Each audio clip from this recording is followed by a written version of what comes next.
Sparta, Athens, Corinth, Thebes. These are just a few of the more than 100 city-states that emerged all around Greece 400 years after the disappearance of the Mycenaean civilization.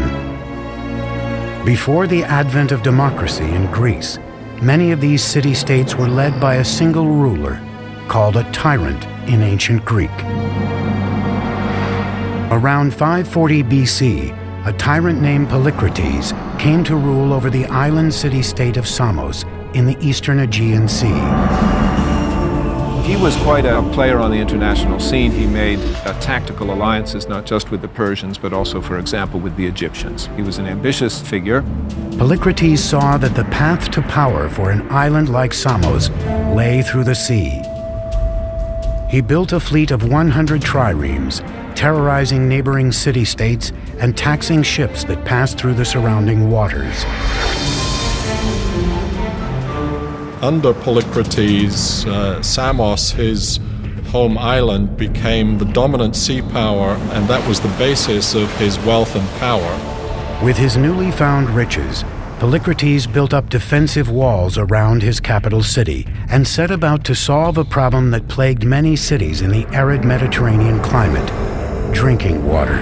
Samos was a very, very important and powerful city. They were needing a lot of water, and they were short of water. There was a plentiful spring available, but it was separated from the city by the 900-foot-high Mount Castro. Somehow, Polycrates and his engineers had to figure out how to connect the city and the spring.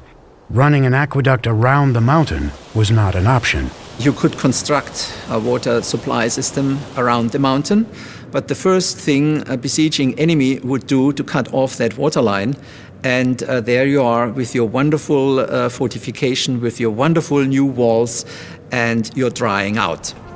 The solution required thinking outside the box. Polycrates turned to an engineer named Eupalinos.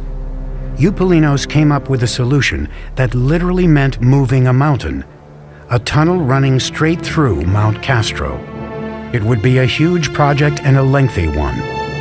The time needed for such tunneling should be enormous. Therefore, the decision was taken to drive tunnels from both sides. This is a mathematical and a technical problem.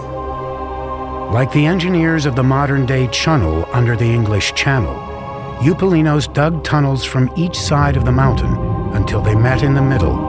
To succeed, Eupalinos would have to be sure that each tunnel started at the same vertical height on opposite sides of the mountain. The tunnels also had to match up on a horizontal plane. Otherwise, they would pass each other like ships in the night. Without sophisticated surveying equipment, it was a remarkable challenge for an engineer to take on. One theory involves a short walk around a large mountain. By forging a path from the spring to the city in short perpendicular lines, Eupalinos could measure each small length in order to calculate two sides of a right triangle. With two known sides of the triangle, the hypotenuse became the path of the tunnel through the mountain. What made this prodigious feat of engineering even more amazing is that it involved not one tunnel, but two. The main tunnel was dug at a height and length of about 6 feet by 6 feet, but was only used as a workspace to dig a second tunnel, adjacent and below the main one. That would serve as the actual aqueduct. While the work tunnel was dug on a straight plane, the aqueduct tunnel was dug along the side and below. This second tunnel needed to be angled on a slight gradient to allow the water to flow gently downward toward the city. It was a matter of life and death in the dark and dangerous bowels of the mountain. Once they were in the mountains, the difficulties must have been paramount, because rock may be moving in unpredictable ways. Water may all of a sudden splash up and cause havoc. This was probably a constant danger. Apart from that, it was dark and needed to be illuminated, and you needed to constantly know where you are in order to keep your line straight. After slight adjustments, the two crews met in the middle almost exactly where Eupalinos had originally determined. The floors of each tunnel connected with only 24 inches difference between them, a discrepancy of less than 1/8% of the tunnel's 3,500-foot length. This stunning engineering achievement may have been the shining moment of Polycrates' reign, but his political fortunes would not prove so bright.